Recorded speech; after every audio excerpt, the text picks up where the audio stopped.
Oh my good God. All I can really do is laugh at this point. All I can really do is laugh and try to make some sort of joke of this because I've never really seen anything like this. Like, I've seen teams in the NFL get off to good starts, but peak too early, and by the end of the season, they're not playing their best football and they're an easy elimination in the playoffs. I've seen that before. That's happened a lot of times.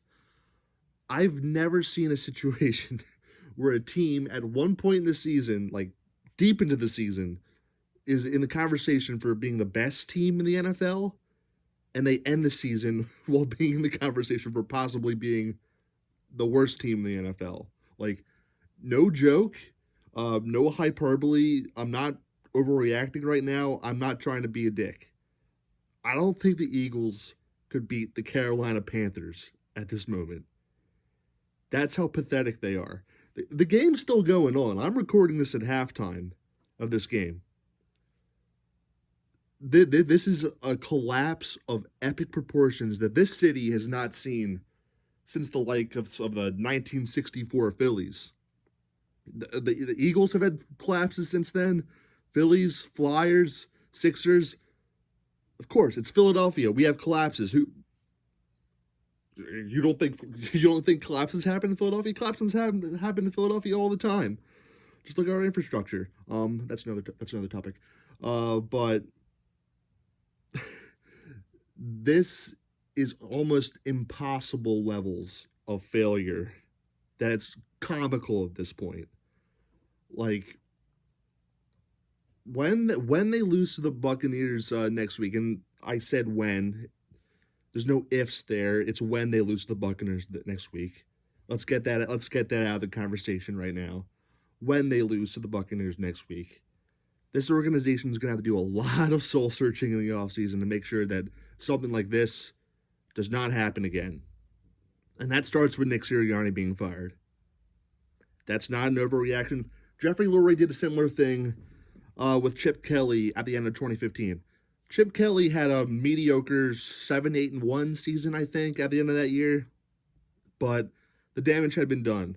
He lost the locker room. He lost the respect of his players. And Lurie fired him.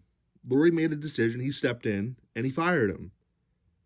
For the good of the franchise going forward, he's got to do the same thing with Nick Sirianni. This guy cannot be the head coach of the Eagles next offseason, because what does Nick Sirianni even do besides acting like an idiot on the sidelines, of course? That's his biggest skill. That's the one thing he brings to the table that no other coach in the league does, because no other coach in the NFL is that big of an absolute joke and embarrassment.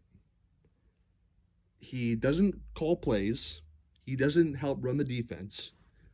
His job was to hire people to get the job done as offensive and defensive coordinators. Well, that clearly failed. He clearly didn't do a good job at that. Brian Johnson is completely outmatched and not ready for prime time. He replaced Sean Desai. He buried Sean Desai and replaced him with someone who's even worse at his job. So he's not good at hiring coordinators. Okay, well, he was. Shane Steichen had a pretty good season with the Colts. Gannon might even be something. I don't know. But he's not good at hiring coordinators. Well, okay, well, he must be a good locker room guy. He must be able to rally the troops. Well, that shtick has gotten old. It's obvious that the players don't respect him anymore. So, if you want to salvage this franchise, and I'm not even talking about salvaging this season, because this season's over, dude. I might make a video next week talking about, when Baker Mayfield beats us 35-10. Well, we'd be lucky to score 10 points, but you got to talk about trying to do some serious structural rehabilitation to this franchise going forward after this season. And another thing that I haven't mentioned this yet, but I just got to show this to you. I got to show you this. This right here is karma. What's happened the last few weeks is karma for this. This is the Eagles Instagram posting a bunch of people in the comments saying, "Oh, We still love you, Eagles. We still love and support you after you completely choked against the Seahawks. We still love you. We still love you. It's like, what this is a YouTuber making a disingenuous, shittily made apology video after getting caught for bad behavior. It's damage control. It's showing a bunch of people. It's like, it doesn't matter how much you suck and disappoint and underachieve, Eagles. We still love you. This is seriously one of the softest things I've seen a professional sports franchise do. Not even the Flyers at their weakest and most irrelevant moment. Not even the process era Sixers would stoop this low to do something this soft. And granted, I know this is just the Eagles' Instagram, but it just shows the state of where this franchise is right now. A joke. Pathetic. Laughable. That's all I can do at this point is laugh.